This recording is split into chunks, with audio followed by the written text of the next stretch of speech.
Assalamualaikum. Sebelum kita mulai, mohon keikhlasannya untuk like dan subscribe. Semoga sahabat semua selalu diberi kesehatan, serta kelancaran dalam setiap urusan. Jangan lupa juga untuk absen di kolom komentar. Tuliskan dari kota mana sahabat mendengarkan. Sekarang, mari kita mulai ceritanya. Aku selalu mengira, hari paling menakutkan dalam hidupku adalah hari ketika aku kehilangan orang yang kucintai. Ternyata aku salah. Hari paling menakutkan adalah hari ketika aku kehilangan dia. Dan orang-orang di sekelilingku tersenyum seolah semuanya baik-baik saja. Pagi itu rumah kami dipenuhi bunga. Bukan bunga yang kupilih, melainkan bunga yang datang tanpa aku minta. Warna-warnanya terlalu cerah untuk sebuah duka. Pita-pitanya terlalu rapi. Bahkan aroma melatinya terasa seperti sesuatu yang dipaksakan agar tampak suci. Raka sudah tidak ada.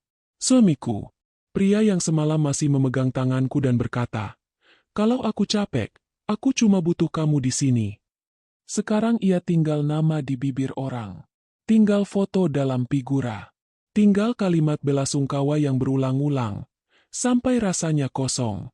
Aku duduk di sudut ruang tamu, menatap lantai, berusaha mengingat cara bernapas. Dadaku sesak, bukan karena aku ingin menangis keras-keras, tetapi karena aku tidak sanggup lagi mengeluarkan suara. Orang-orang keluar masuk. Ada keluarga dari pihak Raka. Ada tetangga. Ada kolega kantor. Semua membawa wajah serius. Lalu pulang membawa cerita. Aku menolak makan. Aku menolak bicara. Aku hanya mengangguk jika ada yang menepuk bahuku. Lalu Bu Ratna datang. Ibu Raka. Biasanya, kehadirannya selalu membuatku tegang. Bu Ratna bukan tipe mertua yang bertanya, "Sudah makan?" Dengan tulus. Ia bertanya untuk memastikan aku tidak salah. Ia tersenyum untuk menilai. Ia memeluk untuk menunjukkan siapa yang punya kuasa. Hari itu, Bu Ratna mengenakan baju hitam sederhana. Rambutnya rapi. Tidak ada perhiasan mencolok. Dan yang paling aneh, matanya terlihat basah. Ia berjalan cepat ke arahku dan langsung memelukku. Bukan pelukan singkat yang biasanya ia lakukan di depan orang. Pelukan itu lama. Terlalu lama. "Alia," bisiknya di telingaku. Suara yang dibuat serak. "Kamu harus kuat, nak." Aku kaku. Tanganku menggantung sebentar sebelum akhirnya menyentuh punggungnya. Aku tidak tahu harus merespons apa. Dalam kepalaku, hanya ada satu pertanyaan. Kenapa ia tiba-tiba memanggilku? "Nak?" Bu Ratna melepaskan pelukannya, lalu menatapku. Ia mengusap pipiku dengan ibu jari, seperti ibu yang menenangkan anaknya. "Raka itu anak ibu satu-satunya," katanya lirih. "Ibu hancur." Aku mengangguk pelan. Aku tidak sanggup menatapnya lama. Jika aku menatap mata Bu Ratna terlalu lama, aku takut aku akan melihat sesuatu yang bukan duka. Tapi Bu Ratna tampak lembut. Ia memegang tanganku dan menggenggamnya erat. "Mulai sekarang, kamu jangan merasa sendirian. Kamu masih keluarga." Kalimat itu seharusnya menenangkan. Namun di dadaku, justru ada perasaan aneh. Seperti seseorang sedang menutup pintu dengan sangat pelan, agar aku tidak sadar aku terkunci di dalam ruangan. Bu Ratna lalu berdiri dan menghadap orang-orang. Ia berbicara dengan suara tegas. Suara yang biasa dipakai untuk mengatur rapat keluarga. "Cukup yang datang hari ini," katanya. "Alia butuh istirahat. Tolong hormati." Orang-orang mengangguk. Beberapa memuji Bu Ratna karena terlihat bijak. Aku pun hampir percaya. Karena setelah orang-orang mulai berkurang, Bu Ratna mendekat lagi dan berbisik. Sangat pelan, seolah ini rahasia kecil. "Nanti malam, jam 7, kita kumpul di rumah besar." Aku mengangkat wajah. Rumah besar. Bu Ratna mengangguk. Keluarga inti. Beberapa orang penting. Ada sesuatu yang harus kita dengar. Aku menelan ludah. "Dengar apa?" Bu Ratna menarik napas, seolah berusaha menahan tangis. "Pesan terakhir Raka." Jantungku seperti ditarik. "Pesan terakhir?" "Raka sempat bikin rekaman," lanjutnya.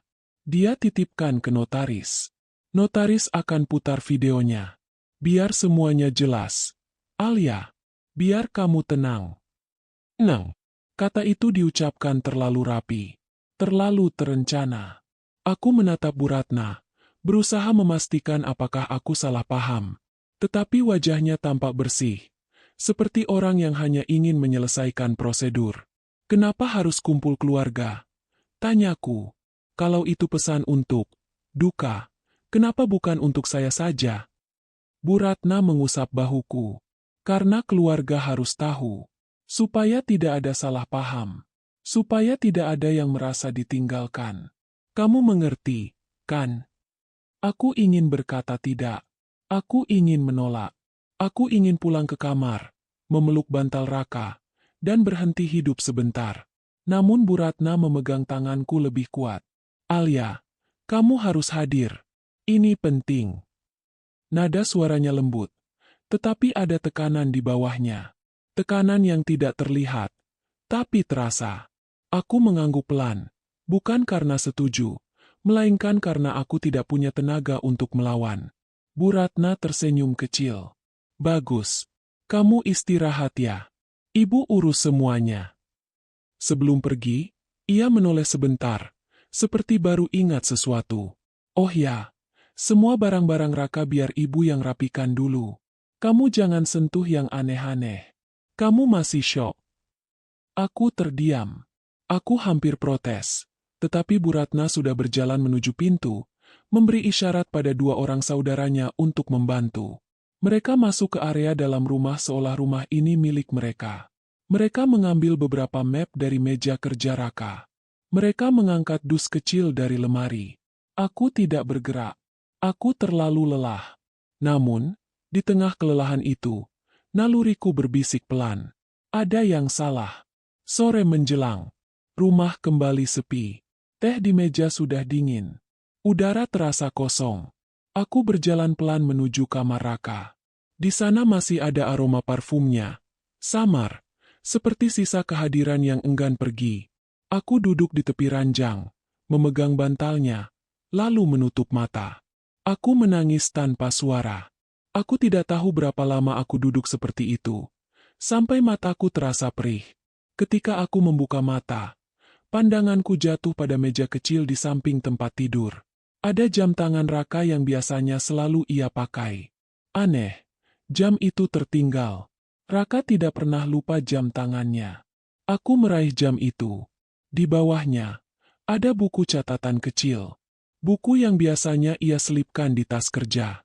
Sampulnya coklat tua. Sudutnya sedikit terkelupas. Tanganku gemetar saat membukanya. Di halaman pertama, ada tulisan tangan Raka. Tulisannya tegas, tetapi seperti ditulis saat ia sedang terburu-buru. Alia, kalau kamu membaca ini, berarti aku sudah tidak bisa menjagamu langsung. Aku menutup mulut. Air mataku jatuh lagi. Aku lanjut membaca. Napasku tercekat. Jangan percaya kebaikan yang datang terlalu tiba-tiba. Jangan percaya air mata yang dipertontonkan. Kalau mereka memutar videoku, jangan percaya siapapun sebelum kamu mendengar sampai habis. Aku menggigit bibir, menahan gemetar. Di bawah kalimat itu, Raka menulis satu kalimat lagi. Lebih pendek, lebih tajam. Kalau kamu takut, ingat satu hal. Mereka yang harus takut sama kamu. Aku menatap tulisan itu lama. Otakku berputar. Aku ingin menyangkal. Aku ingin bilang Raka hanya curiga berlebihan. Namun aku teringat Bu Ratna yang tiba-tiba lembut. Terlalu lembut. Aku teringat map-map yang dibawa pergi sore tadi. Aku teringat kata-kata. Jangan sentuh yang aneh-aneh. Aku menelan ludah. Dadaku kembali sesak. Bukan karena duka, melainkan karena sebuah ketegangan yang berbeda. Ketegangan seperti sebelum badai. Aku menutup buku catatan itu pelan, lalu memeluknya ke dada. Aku memandang kamar yang biasanya menjadi tempat paling aman. Dan untuk pertama kalinya sejak Raka pergi, aku merasa rumah ini tidak sepenuhnya aman. Di luar, langit mulai gelap. Lampu jalan menyala satu persatu. Bayangan di gorden bergerak perlahan. seperti tangan yang sedang meraba. Jam di dinding menunjukkan hampir pukul 7. Pertemuan keluarga besar akan dimulai. Aku menghapus air mata, berdiri, lalu mengambil napas panjang. Aku tidak tahu apa yang akan diputar malam ini. Aku tidak tahu apa isi video Raka. Aku tidak tahu apa rencana Bu Ratna. Tapi aku tahu satu hal. Raka meninggalkan sesuatu. Dan sesuatu itu bukan sekadar pesan perpisahan. Itu peringatan. Aku meraih ponselku, memasukkannya ke tas, lalu menyelipkan buku catatan Raka di balik jaket. Tanganku masih gemetar, tetapi langkahku mulai lebih tegas. Saat aku melangkah keluar kamar, rumah terasa terlalu sunyi. Seolah semua benda sedang menunggu. Menunggu aku keluar, pergi ke rumah besar, dan mendengar suara Raka untuk terakhir kalinya. Dan entah kenapa, di dadaku muncul firasat yang membuatku merinding. Malam ini bukan tentang duka. Malam ini tentang kebenaran. Rumah besar itu menyala terang malam itu. Terlalu terang untuk sebuah duka. Lampu-lampu gantung kristal memantulkan cahaya ke lantai marmer yang mengilap. Meja panjang di ruang tengah sudah ditata rapi, lengkap dengan minuman dan makanan kecil, seolah ini pertemuan bisnis, bukan kelanjutan dari pemakaman seorang anak dan suami. Aku berdiri di depan pintu beberapa detik sebelum masuk. Tanganku dingin. Buku catatan Raka terasa berat di balik jaket, seperti benda hidup yang menempel di dadaku. Aku menarik napas panjang. Begitu aku melangkah masuk, semua mata langsung tertuju padaku. Ada tatapan iba. Ada tatapan ingin tahu. Ada juga tatapan yang terlalu cepat menilai. Seolah aku sudah menjadi bagian dari gosip yang belum selesai dirangkai. Bu Ratna berdiri di tengah ruangan, berbicara dengan seorang perempuan berjas formal. Aku mengenalnya sebagai Dina, notaris keluarga. Saat melihatku, Bu Ratna langsung tersenyum dan menghampiri. "Alia," katanya lembut, "kamu kelihatan pucat. Duduk sini." Ia menarik tanganku, membawaku ke kursi di sisi kanan meja. Kursi itu biasanya ditempati istri Raka saat acara keluarga. Aku merasa seperti boneka yang sedang dikembalikan ke posisi semula, bukan karena dihargai, tapi karena dibutuhkan.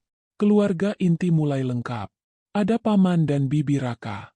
Ada sepupu-sepupunya. Ada Reno, sepupu yang selama ini paling vokal soal perusahaan keluarga. Reno duduk dengan sikap santai, menyilangkan kaki, seolah ini malam hiburan. Bu Ratna menepuk tangan pelan. "Kita mulai, ya," katanya. "Ibu tahu suasana masih berat. Tapi ada hal yang harus kita dengar bersama." Ia menoleh ke Dina. Dina mengangguk, lalu menyiapkan laptop yang disambungkan ke layar besar di dinding. Dadaku berdegup semakin kencang. "Seperti yang ibu sampaikan," lanjut Bu Ratna, "Raka meninggalkan sebuah pesan.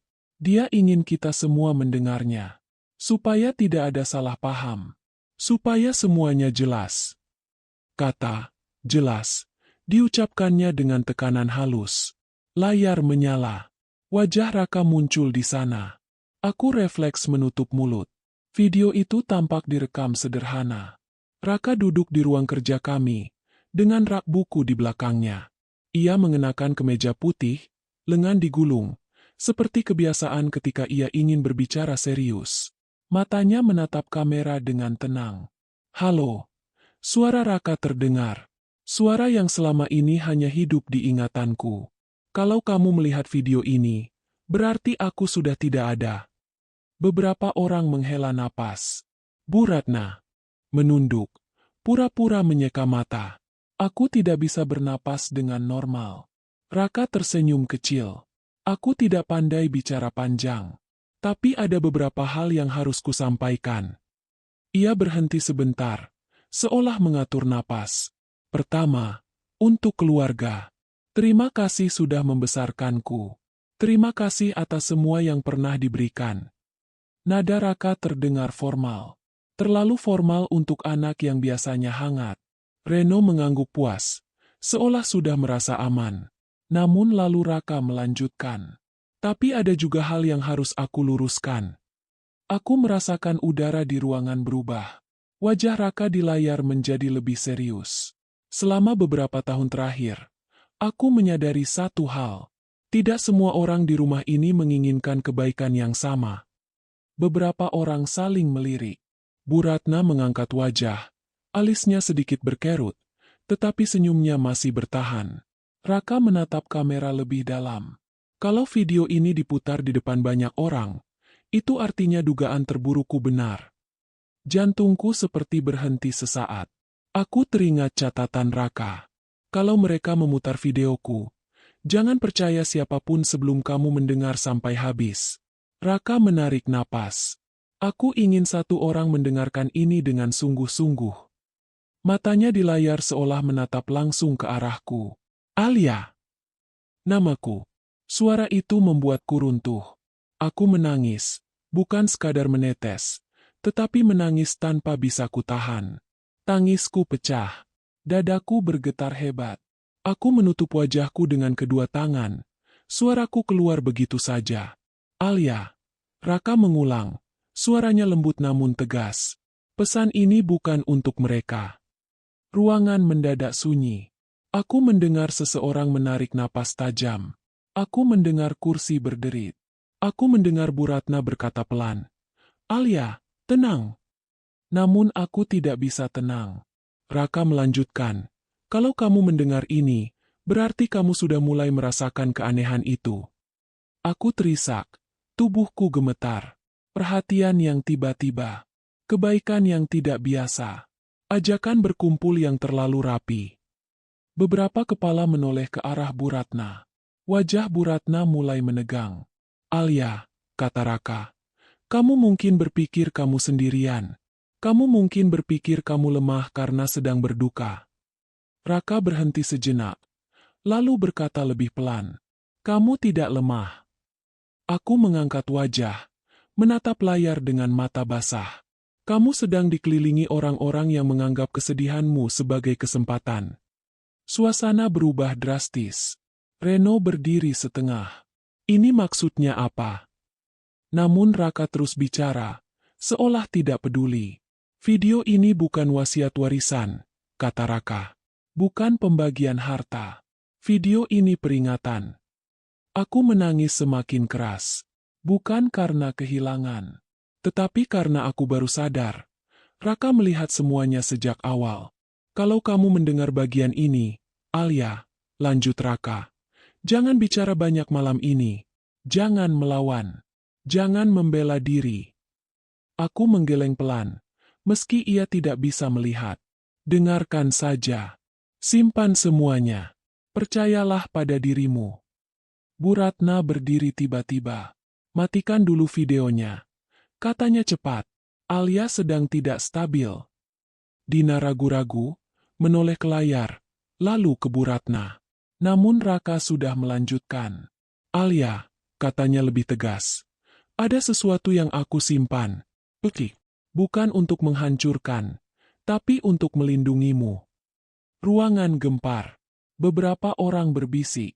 Aku tidak sempat memberikannya langsung, ujar Raka. Tapi aku tahu, kamu akan menemukannya.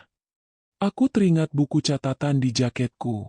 Raka tersenyum kecil, senyum yang membuat dadaku perih. Kalau kamu takut, ingat ini, katanya. Mereka yang bermain dalam gelap, paling takut pada cahaya. Video berhenti. Layar menjadi hitam. Ruangan itu hening beberapa detik, sebelum suara-suara meledak. Apa maksudnya ini? Dia menuduh keluarga sendiri. Ini tidak pantas. Bu Ratna memukul meja pelan. Cukup. Semua suara mereda. Bu Ratna menatapku. Tatapannya tidak lagi lembut. Ada sesuatu yang dingin di sana. Alia, katanya dengan nada tenang yang dipaksakan. Raka jelas tidak dalam kondisi stabil saat merekam itu. Kamu jangan masukkan ke hati. Aku masih menangis, tetapi di balik tangis itu, ada sesuatu yang berubah. Aku mengangkat wajah, menatap Bu Ratna. Pesan itu, bukan untuk keluarga, kataku terbata. Itu untuk saya. Bu Ratna tersenyum tipis. Dan sebagai keluarga, kami juga ingin menjagamu. Aku memeluk diriku sendiri. Kata-kata Bu Ratna terdengar seperti pelukan yang menjerat. Dina menutup laptop. Mungkin kita lanjutkan lain kali. Tidak. Potong Reno cepat. Justru sekarang kita harus lanjut. Banyak hal yang perlu dibereskan. Aku menatap wajah-wajah di sekelilingku. Dan di tengah air mata yang belum kering, aku akhirnya mengerti. Mereka tidak datang untuk berduka. Mereka datang untuk memastikan kendali. Aku menarik napas panjang. Tangisku perlahan mereda. Dadaku masih sakit, tetapi pikiranku mulai jernih. Raka tidak meninggalkanku sendirian. Ia meninggalkanku peta. Dan malam ini, aku baru saja melihat pintu pertama dari labirin yang harus kulewati.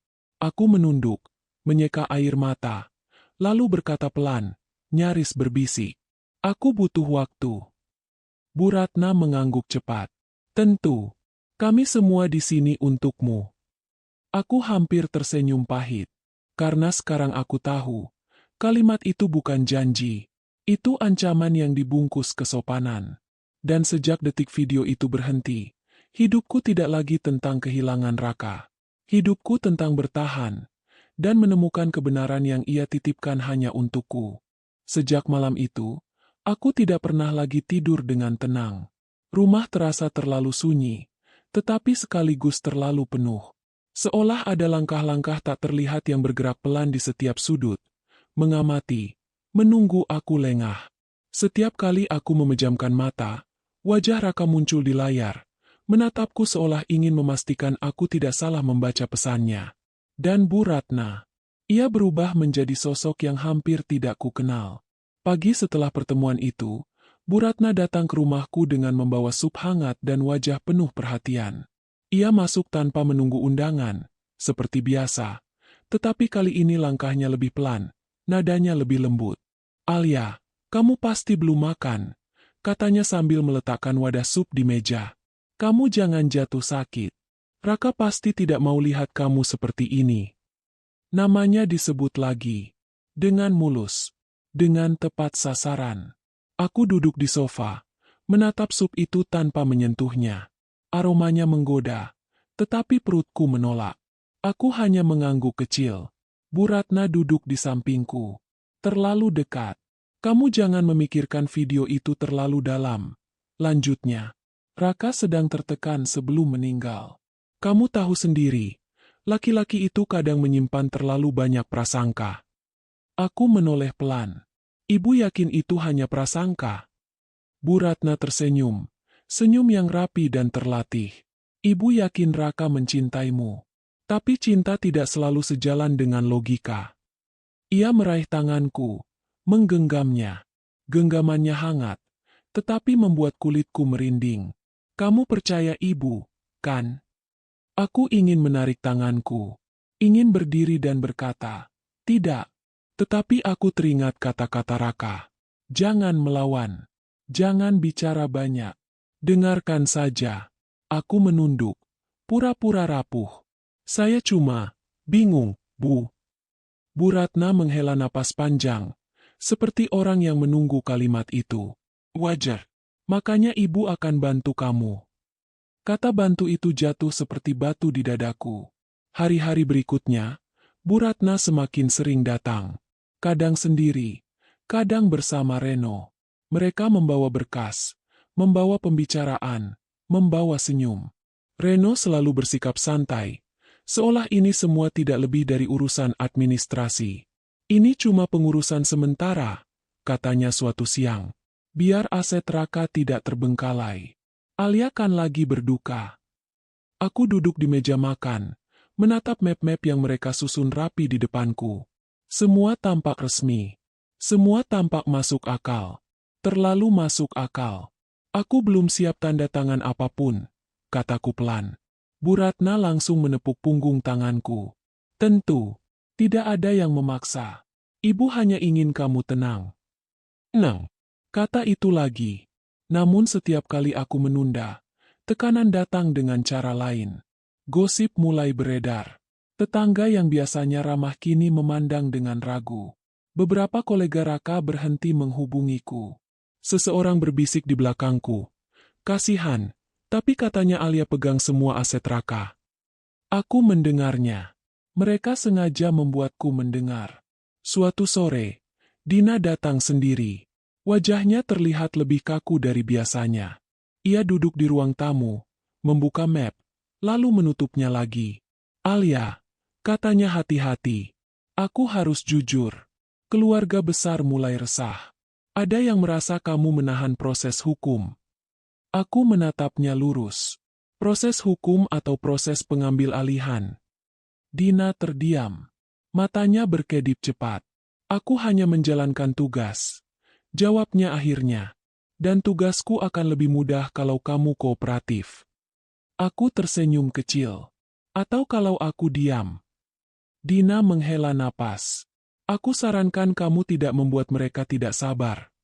Setelah Dina pergi, aku duduk lama di lantai ruang tamu. Tanganku gemetar. Dadaku naik turun. Aku merasa terpojok. Sendirian. Seperti yang mereka inginkan. Namun malam itu, aku membuka kembali buku catatan Raka. Aku membaca setiap barisnya perlahan. Di halaman belakang, aku menemukan sesuatu yang tidak kulihat sebelumnya. Sebuah tanda kecil, hampir tak terlihat, di sudut kertas. Aku membuka sampul belakang. Di sana, terselip kunci kecil dan secari kertas dengan satu kalimat. Laci bawah meja kerja. Jangan siang hari. Jantungku berdetak keras. Malam itu juga, aku masuk ke ruang kerja Raka. Ruangan itu masih belum tersentuh sejak ia pergi. Aku menyalakan lampu kecil, lalu berlutut membuka laci bawah. Ada kotak hitam kecil di sana. Kotak itu terkunci. Tanganku gemetar saat memasukkan kunci. Di dalamnya, ada flash disk, ada beberapa kertas, dan ada satu ponsel lama milik Raka. Aku menekan tombol ponsel itu. Layar menyala. Ada banyak rekaman suara. Aku memutar satu secara acak. Suara Bu Ratna terdengar jelas. Selama Alia masih bingung, kita aman. Jangan biarkan dia bicara ke siapapun. Reno, kamu urus notaris. Jangan sampai aset itu jatuh ke tangannya. Aku menutup mulut. Nafasku tercekat. Aku memutar rekaman lain. Kalau perlu, kita arahkan opini. Perempuan berduka itu mudah disalahkan. Tangisku jatuh tanpa suara. Raka tidak hanya curiga. Ia tahu semuanya. Dan ia menyimpannya bukan untuk membalas, melainkan untuk melindungiku. Aku duduk di lantai ruang kerja, memeluk lututku. Untuk pertama kalinya sejak Raka pergi, aku tidak merasa sendirian. Namun bersamaan dengan itu, aku juga sadar akan satu hal lain. Aku sedang bermain di permainan berbahaya. Keesokan paginya, aku berubah. Aku tetap menangis di depan Bu Ratna. Tetap terlihat bingung. Tetap terlihat lemah. Tetapi sekarang aku tahu apa yang mereka rencanakan. Aku mulai berkata, saya butuh bantuan ibu. Aku mulai bertanya, kalau saya tanda tangan, hidup saya aman, kan? Bu Ratna tersenyum puas setiap kali mendengarnya. Pintar, katanya suatu kali. Kamu akhirnya belajar. Ia tidak tahu, setiap senyumku adalah catatan. Setiap kata mereka adalah bukti. Setiap kebaikan yang mereka tunjukkan adalah pisau yang mereka asah sendiri. Aku tidak akan melawan dengan teriakan. Aku tidak akan melawan dengan emosi. Aku akan melawan dengan ketenangan yang membuat mereka lengah. Karena aku tahu sekarang, di balik setiap sentuhan lembut itu, ada niat untuk menjatuhkanku. Dan kebaikan yang datang terlalu rapi adalah jenis kebaikan paling mematikan. Sejak malam aku menemukan kotak hitam itu, hidupku berjalan di dua lapisan. Lapisan pertama adalah wajah yang mereka lihat. Alia yang rapuh. Alia yang sering menangis. Alia yang kebingungan menghadapi duka dan urusan hukum. Perempuan yang tampak terlalu lelah untuk melawan. Lapisan kedua adalah diriku yang lain. Alia yang mencatat. Alia yang mendengar lebih teliti. Alia yang menyimpan potongan-potongan kebenaran seperti kepingan kaca, tajam dan berbahaya jika disatukan. Aku belajar satu hal penting dari Raka, meski ia sudah tiada. Balas dendam tidak selalu perlu suara keras. Terkadang, balas dendam paling menyakitkan adalah yang dilakukan dengan tenang, tanpa amarah, tanpa ancaman. Aku mulai dari hal kecil. Setiap kali Bu Ratna datang, aku memastikan ponsel kecil Raka selalu aktif merekam, terselip rapi di balik tas atau bantal sofa. Aku tidak lagi menolak kehadirannya. Aku justru mempersilakannya duduk lebih lama. "Kamu kelihatan lebih tenang sekarang," katanya suatu pagi sambil mengaduk teh. "Ibu senang melihat kamu mulai menerima keadaan." Aku menunduk, pura-pura tersenyum. "Saya capek melawan perasaan sendiri, Bu. Saya cuma ingin semuanya selesai dengan baik." Bu Ratna mengangguk puas. Itu sikap yang bijak. Ia tidak tahu, setiap kata bijak yang ia ucapkan terdengar seperti pengakuan kesombongan di telingaku. Aku mulai bertanya dengan nada polos. "Kalau semua sudah diurus, saya masih boleh tinggal di rumah ini, kan?" Bu Ratna menatapku sejenak, lalu tertawa kecil. "Tentu, selama kamu tidak menyulitkan." Kalimat itu terekam jelas. Hari berikutnya, Reno datang sendiri. Ia duduk santai, membuka ponselnya, lalu menatapku seolah sedang menilai barang. "Alia," katanya ringan, "kamu tidak perlu takut. Kami tidak akan kejam." Aku memeluk bantal, terlihat gugup. "Aku cuma takut salah langkah." Reno tersenyum miring. "Tenang saja. Semua bisa diatur kalau kamu nurut." Ia tidak sadar. Ucapannya jatuh tepat ke dalam rekaman lain. Namun aku tidak hanya mengumpulkan suara. Aku mulai mengumpulkan pola. Aku mencatat jam kedatangan mereka. Topik yang selalu mereka ulang. Tekanan yang mereka berikan dengan cara berbeda. Bu Ratna memainkan peran ibu penyayang. Reno memainkan peran penekan halus. Dina memainkan peran profesional yang tidak berpihak, tetapi selalu mengingatkanku agar cepat menandatangani. Aku mulai melihat benang merahnya. Mereka tidak terburu-buru karena kasihan. Mereka terburu-buru karena takut. Takut aku bicara. Takut aku menemukan sesuatu. Takut waktu bekerja melawan mereka. Suatu sore, aku sengaja menelepon Dina dengan suara gemetar. "Mbak Dina, saya takut. Kalau saya tidak tanda tangan sekarang, apakah saya bisa bermasalah?" Dina terdiam sejenak. Tidak langsung. Tapi tekanan bisa datang dari mana saja. "Apa maksudnya?" tanyaku lirih. Dina menarik napas. "Kadang, opini publik lebih kejam daripada hukum." Aku mengangguk, pura-pura panik. "Jadi, sebaiknya saya ikut saja, ya?" Dina tidak menjawab tegas. Tapi diamnya cukup bicara. Malam itu, aku memutar ulang rekaman-rekaman Raka. Aku mendengarkan suara-suara yang dulu terdengar asing, kini menjadi petunjuk. Dalam salah satu rekaman, Raka berkata pelan, seolah bicara pada dirinya sendiri. Kalau mereka merasa Alia sudah jinak, mereka akan ceroboh. Aku menutup mata. Iya benar. 2 hari kemudian, Bu Ratna mengundangku makan siang di rumah besar. Katanya, "Biar kamu tidak merasa terasing." Aku datang dengan pakaian sederhana dan mata sembab. Aku duduk di kursi yang sama seperti malam video diputar. Kursi yang membuatku merasa kecil. Bu Ratna menyajikan makanan kesukaanku. Terlalu perhatian. Terlalu terencana. "Alia," katanya di tengah makan, "Ibu ingin kamu tahu, Ibu sudah mengurus sebagian besar dokumen. Tinggal sedikit lagi." Aku menunduk. Saya masih takut salah. Bu Ratna tersenyum, lalu mencondongkan tubuh. Suaranya turun. "Kamu tidak perlu takut. Ibu pegang kendali. Selama kamu dengarkan Ibu, kamu aman." Aku mengangguk pelan. Kalimat itu terekam sempurna. Setelah makan, Bu Ratna berdiri dan berkata, "Ibu mau ambilkan sesuatu." Ia pergi ke ruang kerja. Aku duduk sendiri di ruang makan besar itu. Dindingnya tinggi, dinginnya menusuk. Di sana aku menyadari satu hal lagi. Mereka tidak melihatku sebagai manusia. Mereka melihatku sebagai risiko yang harus dikendalikan. Bu Ratna kembali membawa map tebal. Ini ringkasan aset. Kamu tidak perlu baca detailnya. Cukup tahu, semuanya sudah diatur. Aku membuka map itu pelan. Mataku menyapu angka-angka. Dan di sana, aku melihat kejanggalan kecil. Nama perusahaan yang tidak kukenal. Tanggal yang tidak sinkron. Aku menutup map itu cepat. Pura-pura pusing. Maaf, Bu. Kepala saya berat. Bu Ratna tampak sedikit kesal. Tetapi ia menahan. Kamu terlalu banyak berpikir. Aku tersenyum lemah. Mungkin.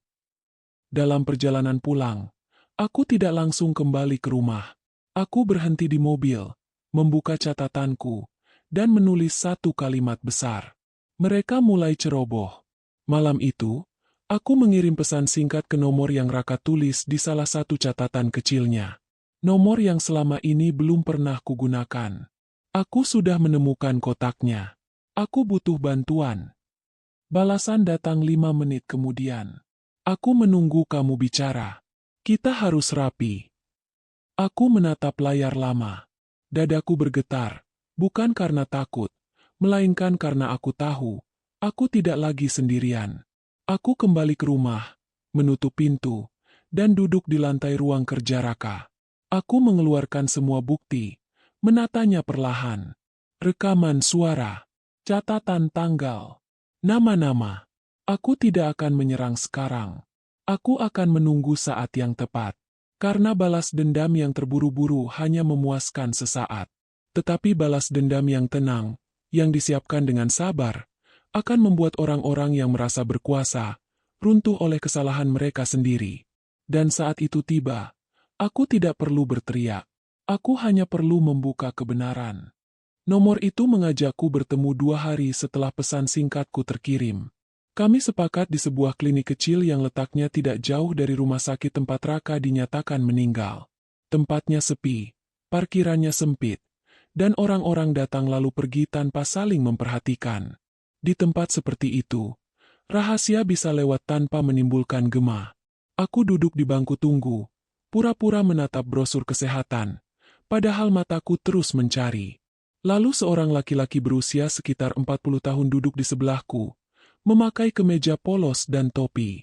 Wajahnya biasa, tapi sorot matanya waspada. Alia? Bisiknya pelan. Aku mengangguk. Aku Arman. Katanya. Aku orang yang Raka percaya. Aku menelan ludah. Raka menulis nomor kamu. Arman mengangguk, lalu menatap sekeliling. Kita tidak punya banyak waktu. Di sini aman sebentar, tapi tidak lama. Aku membuka tas dan mengeluarkan flash disk serta ponsel lama Raka. Aku menemukan ini. Arman menarik napas lega. Bagus. Berarti kamu sudah masuk ke jalur yang benar. Aku menahan gemetar. Arman, aku perlu tahu satu hal. Raka, dia tahu akan terjadi semua ini. Arman tidak langsung menjawab. Ia menunduk, seolah menahan sesuatu. Lalu ia berkata, pelan dan berat. Raka sudah curiga sejak lama. Aku memejamkan mata. Dadaku sesak. Curiga apa? Arman menatapku. Curiga bahwa keluarganya sendiri menguras perusahaan diam-diam, dan saat dia mulai melawan, mereka mencari cara untuk menyingkirkannya. Aku membuka mata cepat. Menyingkirkan? Maksud kamu? Arman mengangguk, tetapi tidak mengucapkan kata membunuh. Ia hanya menatap lantai, lalu berkata, Raka tidak pernah bilang langsung, tapi dia menyiapkan antisipasi seperti orang yang tahu waktunya tidak panjang. Tanganku mulai gemetar, tapi Raka meninggal karena serangan jantung. Dokternya bilang begitu. Arman menghela napas. Itu yang ditulis di laporan. Tapi ada banyak hal yang tidak kamu tahu tentang hari-hari terakhir Raka. Aku menelan ludah. Ceritakan. Arman mengeluarkan map kecil dari tasnya. Di dalamnya ada fotokopi rekam medis. Ada daftar obat. Ada catatan pemeriksaan. Ada satu lembar yang diberi stabilo pada bagian tertentu. Raka masuk rumah sakit 2 kali dalam 2 bulan terakhir. Ujar Arman. Bukan karena jantung dari awal. Tapi karena keluhan lemas, pusing, dan mual, dokter awal menduga stres. Tapi Raka curiga ada sesuatu di obatnya. Aku menutup mulut. Obatnya. Arman menunjuk daftar obat. Ini obat yang harusnya dia konsumsi. Dan ini, obat yang benar-benar dia konsumsi, berdasarkan catatan perawat. Aku menatap dua nama obat yang berbeda. Mataku panas. Artinya, suaraku tercekat. Artinya ada yang menukar obat, kata Arman pelan. Dunia terasa berputar. Aku memegang bangku agar tidak jatuh. Dalam kepala, aku melihat kembali Bu Ratna yang selalu tampil rapi, selalu berbicara tentang kebaikan keluarga, selalu menatapku seolah aku yang salah. Aku menggeleng. Tidak mungkin Bu Ratna. Arman menatapku tajam. Raka tidak pernah menuduh tanpa bukti. Tapi dia menyimpan banyak hal. Dia bilang, kalau sesuatu terjadi padanya, semua akan diarahkan ke kamu. Aku teringat rekaman Bu Ratna. Kalimatnya tentang, perempuan berduka mudah disalahkan. Aku merinding. Kenapa harus aku? Tanyaku. Suaraku hampir pecah. Arman menarik napas. Karena kamu yang paling mudah dijadikan kambing hitam. Kamu orang luar. Kamu tidak punya jaringan keluarga. Kamu punya akses ke dokumen rumah. Kamu memegang beberapa rekening rumah tangga. Kalau mereka ingin membersihkan jejak, mereka butuh orang untuk ditaruh di depan. Air mataku jatuh tanpa suara. Raka pasti ketakutan. Dia ketakutan. Arman mengangguk. Tapi dia lebih takut kamu dihancurkan setelah dia pergi. Aku menggigit bibir sampai perih. Jadi video itu bukan video perpisahan, kata Arman. Itu bom waktu. Itu cara Raka memaksa mereka berhenti menekan kamu, karena dia tahu, kalau semuanya dibiarkan, kamu akan dilindas. Aku menutup mata. Dadaku sakit. Selama ini aku merasa Raka meninggalkanku. Ternyata ia sedang berusaha menahanku tetap hidup, bahkan dari dalam kematian. Arman mencondongkan tubuh. Alia, dengar. Kamu harus paham satu hal. Bu Ratna bukan hanya mau warisan. Bu Ratna mau kendali penuh. Raka selama ini adalah penghalang. Aku menatap Arman. Dan Reno. Arman mengangguk. Reno tangan kanan. Dia yang urus notaris, urus dokumen, urus opini. Aku teringat cara Reno duduk santai saat video diputar. Ia tidak berduka. Ia menunggu giliran. Aku menelan ludah, memaksa pikiranku tetap jernih. Arman, kalau memang obat ditukar, kenapa tidak dibongkar sejak awal? Arman menunduk. Karena yang menukar bukan orang sembarangan. Ada perawat yang dibayar. Ada akses yang dibuka. Dan begitu Raka mulai menelusuri, tekanan datang. Tekanan seperti apa? Tanyaku. Arman menatapku sebentar, lalu berkata, ancaman. Aku menggigil. Raka sempat merekam beberapa pembicaraan, lanjut Arman. Ada juga bukti transaksi dari rekening keluarga yang mengalir ke beberapa pihak. Tapi kita harus sangat rapi. Sekali kamu salah langkah, mereka akan mengubah kamu dari korban menjadi pelaku. Aku menarik napas panjang. Apa yang harus aku lakukan? Arman menjawab tegas. Kamu lanjutkan cara eleganmu. Kamu biarkan mereka merasa menang. Kamu kumpulkan bukti sampai tidak bisa dipatahkan. Lalu kamu buka semuanya di tempat yang tidak bisa mereka kendalikan. Aku mengangguk pelan. Tempat seperti pertemuan keluarga besar. Arman mengangguk. Ya, mereka suka panggung. Kita manfaatkan panggung itu. Aku terdiam. Satu sisi diriku ingin langsung berteriak, ingin langsung melapor, ingin langsung menuntut. Tapi Arman benar. Bu Ratna punya cara memutar cerita. Aku harus membuat kebenaran berdiri tanpa perlu aku memohon dipercayai. Saat aku hendak berdiri, ponselku bergetar. Nomor tak dikenal. Aku membuka pesan itu, dan darahku dingin. Kalau kamu lanjut, kamu menyusul Raka.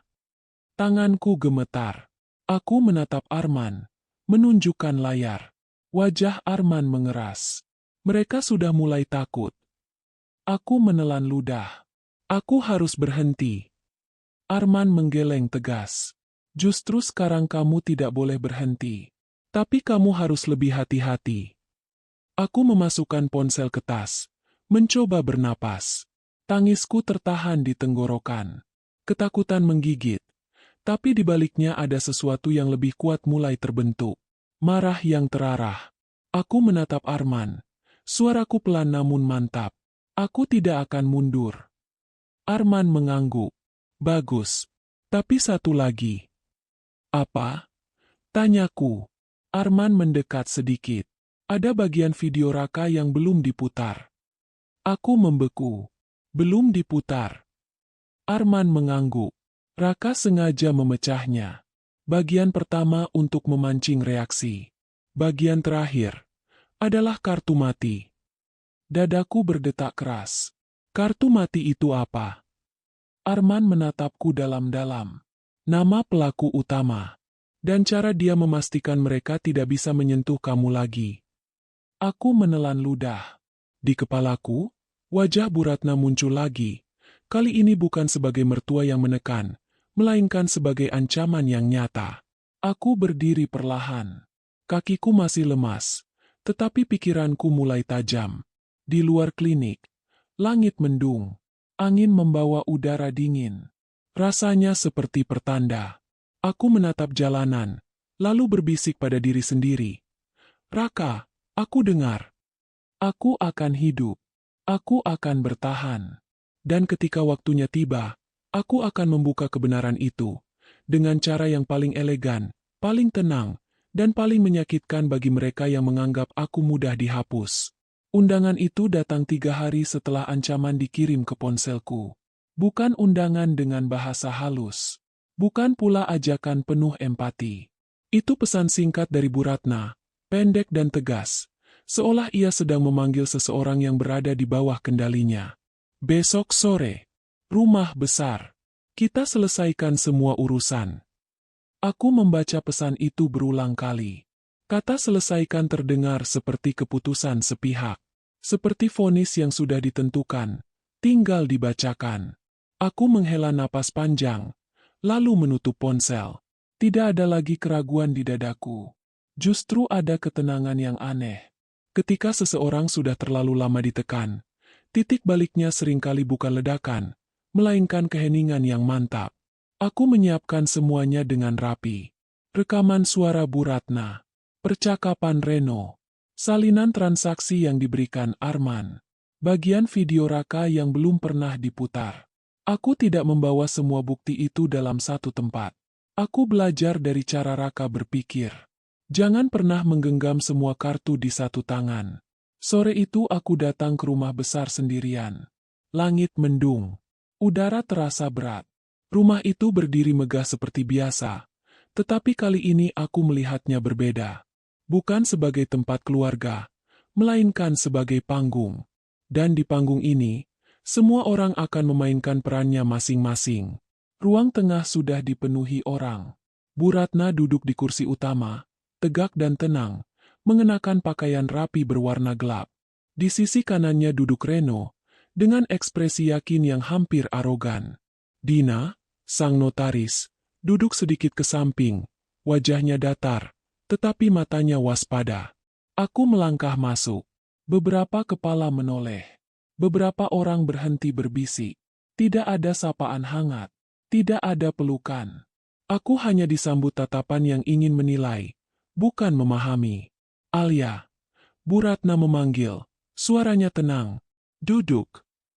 Aku duduk di kursi yang sama seperti pertemuan sebelumnya. Kursi yang sengaja ditempatkan sedikit terpisah. Kursi orang yang akan diputuskan. Kita tidak akan berlama-lama, kata Bu Ratna. Kita semua capek. Kamu juga. Aku mengangguk pelan. Benar, Bu. Reno menyilangkan tangan. Jadi, kamu sudah siap tanda tangan? Aku menatapnya sebentar. Lalu kembali menatap meja. Saya ingin dengar dulu apa yang akan dibicarakan. Bu Ratna tersenyum tipis. Kamu masih ingin mendengar? Bukankah semuanya sudah jelas? Aku mengangkat wajah. Belum bagi saya.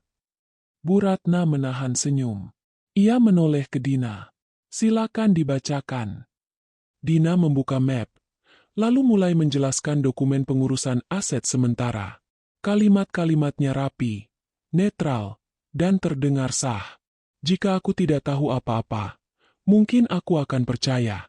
Namun aku mendengarkan dengan teliti, mencatat di dalam kepala setiap kata yang sengaja dipercepat, setiap bagian yang dilewati. Saat Dina selesai, Bu Ratna menatapku. Jadi, aku tidak langsung menjawab. Aku membuka tas perlahan, mengeluarkan ponsel, lalu meletakkannya di atas meja. Tanganku tenang, meski jantungku berdetak keras. Sebelum saya tanda tangan, kataku pelan, saya ingin memastikan satu hal. Reno mendengus. Apa lagi? Aku menatap Bu Ratna. Ibu yakin semua yang dilakukan selama ini demi kebaikan saya? Bu Ratna mengangguk mantap. Tentu. Aku menekan satu tombol. Rekaman suara memenuhi ruangan. Selama Alia masih bingung, kita aman. Jangan biarkan dia bicara ke siapapun. Suara Bu Ratna terdengar jelas.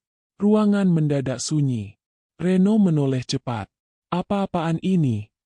Aku tidak menjawab. Aku memutar rekaman lain. Kalau perlu, arahkan opini. Perempuan berduka itu mudah disalahkan. Dina menegakkan punggungnya. Wajahnya berubah.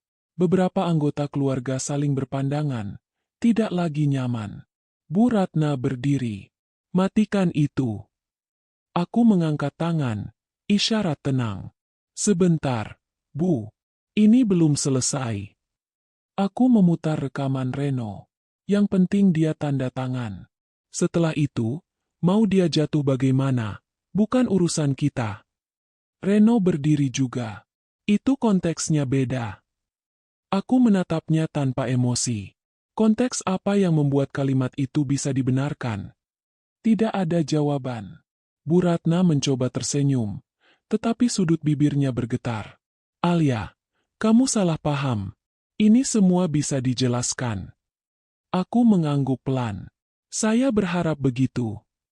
Aku lalu mengeluarkan flash disk kecil dan meletakkannya di meja, tepat di tengah. Ini bukan asumsi, kataku. Ini data transaksi, aliran dana, dan catatan obat. Bu Ratna membeku. Reno menelan ludah. Dina berdiri perlahan. Alia, dari mana kamu dapat ini? Aku menatap Dina. Dari orang yang Raka percaya.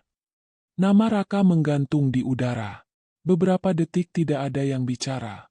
Lalu Bu Ratna berkata pelan. Nadanya berubah. Kamu menuduh ibu membunuh anak ibu sendiri. Aku menarik napas panjang. Saya tidak menuduh. Saya menunjukkan pola. Aku mengeluarkan ponsel lagi, membuka video. Video ini belum pernah diputar, kataku. Raka menyimpannya khusus. Aku menekan play. Wajah Raka muncul di layar. Kali ini lebih dekat. Lebih serius. Kalau bagian ini diputar, suara Raka terdengar. Berarti Alia sudah cukup kuat. Aku menggigit bibir, menahan air mata. Pelaku utama bukan orang luar, lanjut Raka. Bukan musuh bisnis. Tapi orang yang paling sering menyebut kata, keluarga. Bu Ratna menatap layar dengan mata membelalak. Dan Alia, Raka berkata lembut. Aku sudah memindahkan semua aset ke amanah hukum. Tidak bisa disentuh siapapun kecuali kamu, dengan pengawasan pihak independen. Reno terduduk. Bu Ratna terhuyung satu langkah. Raka melanjutkan. Kalau kamu mendengar ini, Alia, jangan balas dengan marah. Biarkan mereka hidup dengan kebenaran. Video berhenti.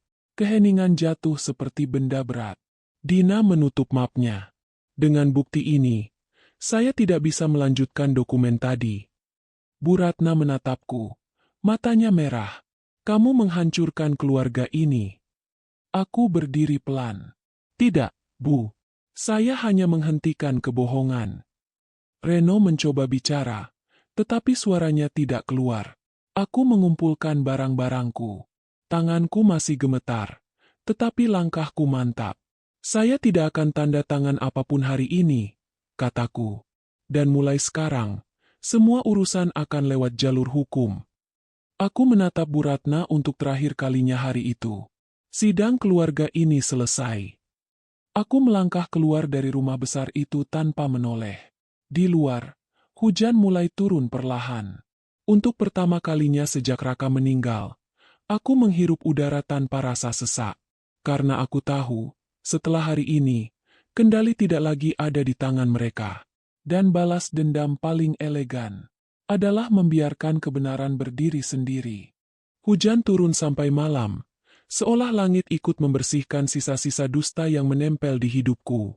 Aku pulang dengan pakaian lembab dan tubuh lelah, tetapi langkahku terasa lebih ringan. Bukan karena semua masalah selesai, melainkan karena aku tidak lagi berjalan tanpa arah. Di rumah, aku menyalakan lampu ruang tamu. Bunga-bunga duka masih ada di sudut. Mulai layu, pita-pitanya kusut. Aku menatapnya beberapa detik, lalu menarik napas panjang. Dulu aku mengira bunga itu tanda cinta. Sekarang aku tahu, sebagian hanyalah topeng sopan santun. Aku duduk di sofa, membuka tas, memastikan semua barang aman. Ponsel rekaman, flash disk, salinan data, dan satu hal yang paling berharga, video bagian terakhir yang baru saja mematahkan kendali Bu Ratna. Aku mengira setelah itu aku akan merasa menang. Ternyata yang datang adalah rasa kosong. Aku menutup mata, mengingat wajah Raka di layar. Cara ia menyebut namaku dengan suara lembut. Cara ia memilih kata seolah ia sedang memelukku dari jauh. Alia, kamu sudah cukup kuat. Air mataku jatuh pelan. Bukan tangis histeris seperti malam pertama video diputar. Ini tangis yang hening. Tangis orang yang akhirnya mengerti betapa besar cinta yang ditinggalkan tanpa bisa disentuh lagi. Ponselku bergetar. Nomor tak dikenal. Aku menegang seketika. Tetapi kali ini aku tidak panik. Aku mengangkatnya dengan napas teratur. Alia. Suara Arman terdengar. Kamu aman? Aman. Jawabku lirih. Mereka terpukul. Arman menghela napas. Bu Ratna sedang panik. Reno juga. Mereka akan mencoba menyelamatkan diri. Aku sudah duga, kataku. Dan satu lagi, lanjut Arman. Mereka akan mengubah cerita. Mereka akan bilang kamu memeras keluarga. Mereka akan bilang kamu memfitnah. Aku tersenyum tipis. Pahit. Biarkan saja. Arman terdiam sebentar. Kamu yakin? Aku menatap hujan di balik jendela. Raka bilang, balas yang elegan itu bukan marah. Balas yang elegan itu membiarkan mereka hidup bersama kebenaran.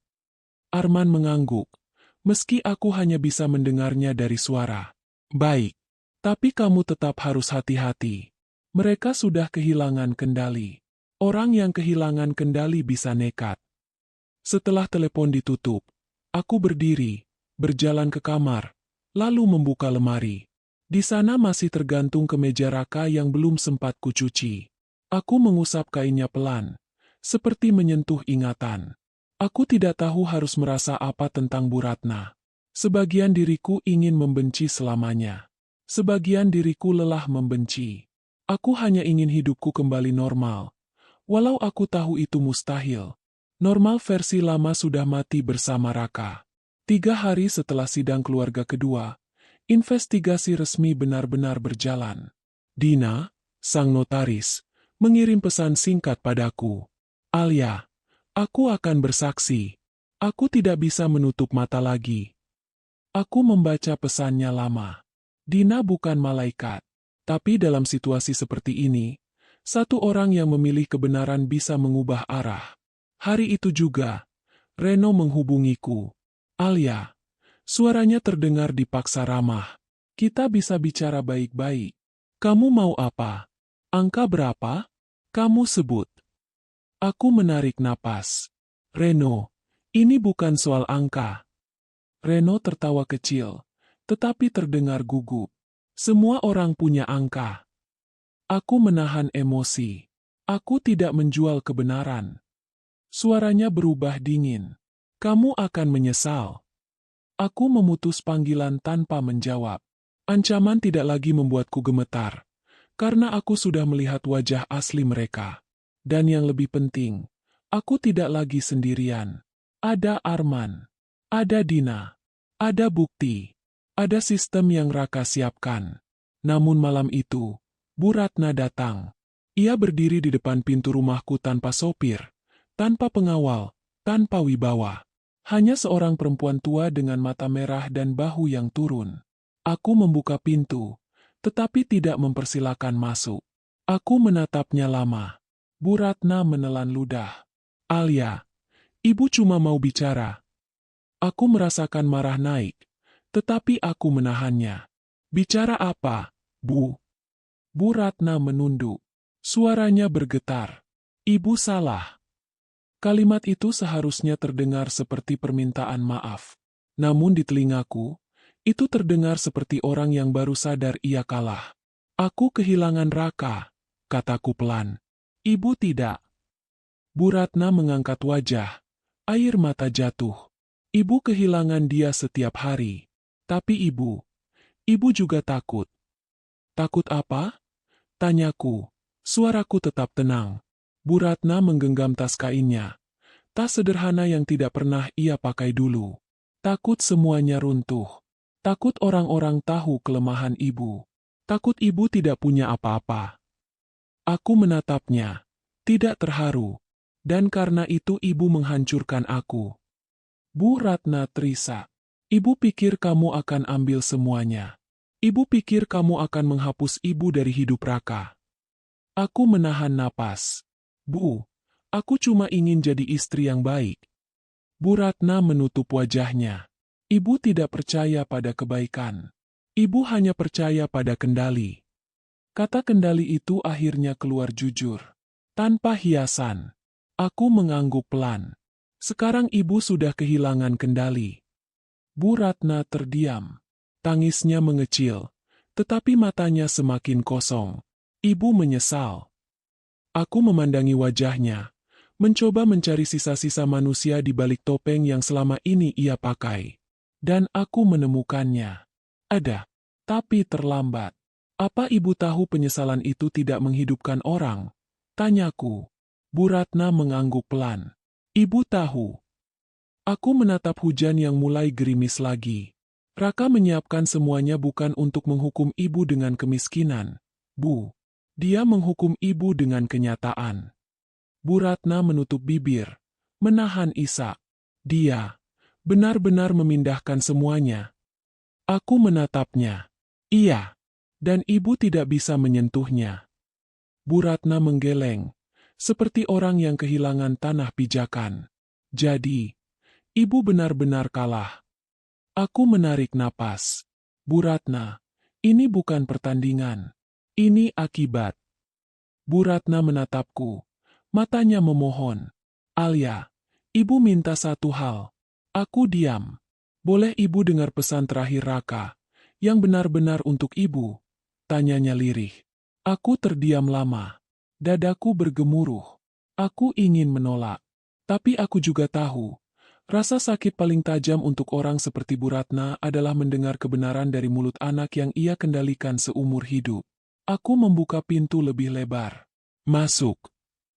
Bu Ratna melangkah pelan, seperti orang yang masuk ke tempat yang tidak pantas ia pijak. Aku mengambil ponsel, memilih satu video singkat yang Arman kirim tadi pagi. Video itu berbeda dari yang diputar di rumah besar. Ini video terakhir, berdurasi singkat, direkam di tempat yang sama, dengan wajah Raka yang lebih lelah, tapi lebih jernih. Aku menekan play. Wajah Raka muncul. Ia menatap kamera, lalu berkata pelan, "Kalau kamu melihat ini, berarti semuanya sudah terjadi." Bu Ratna menahan napas. "Bu," kata Raka, suaranya tenang. "Aku cinta ibu, tapi aku tidak bisa hidup dalam kendali ibu terus." Air mata Bu Ratna jatuh. "Aku tidak ingin ibu masuk penjara," lanjut Raka. "Aku tidak ingin keluarga hancur oleh dendam. Aku hanya ingin ibu berhenti." Raka berhenti sejenak, lalu menatap lebih dalam. Kalau Alia memilih diam, itu bukan karena dia lemah. Itu karena dia elegan. Jadi jangan salah. Orang paling kuat di rumah ini, bukan yang paling berkuasa. Video berakhir. Bu Ratna menangis tanpa suara. Tangisnya bukan lagi teater. Tangisnya seperti remuk. Ia menutup mulutnya, lalu berbisik. Aku hancur. Aku berdiri, menatapnya dari jarak aman. Itu penyesalan, Bu. Dan ibu harus hidup dengan itu. Bu Ratna mengangguk. Lemah. Iya. Ia berdiri perlahan, menatapku sekali. Alia, ibu tidak minta dimaafkan. Ibu cuma ingin kamu tahu. Ibu menyesal. Aku mengangguk pelan. Saya dengar. Bu Ratna melangkah ke pintu. Sebelum keluar, ia berhenti, tidak menoleh, dan berkata dengan suara yang pecah. Kalau waktu bisa diputar, ibu akan pilih jadi ibu yang lebih baik, bukan penguasa. Pintu tertutup. Aku berdiri lama, menatap pintu itu, sampai bunyi hujan kembali menjadi satu-satunya suara. Di dadaku, ada luka yang tetap ada, tetapi ada juga ruang baru. Ruang untuk bernapas. Aku berjalan ke kamar, mengambil buku catatan Raka, lalu menulis satu kalimat di halaman kosong. Aku bertahan, K.A. Seperti yang kamu mau. Aku menatap tulisan itu, lalu tersenyum kecil melalui air mata. Raka sudah pergi, tapi cara ia mencintaiku tetap tinggal. Dan itulah kemenangan paling sunyi, paling elegan, yang tidak bisa dicuri oleh siapapun.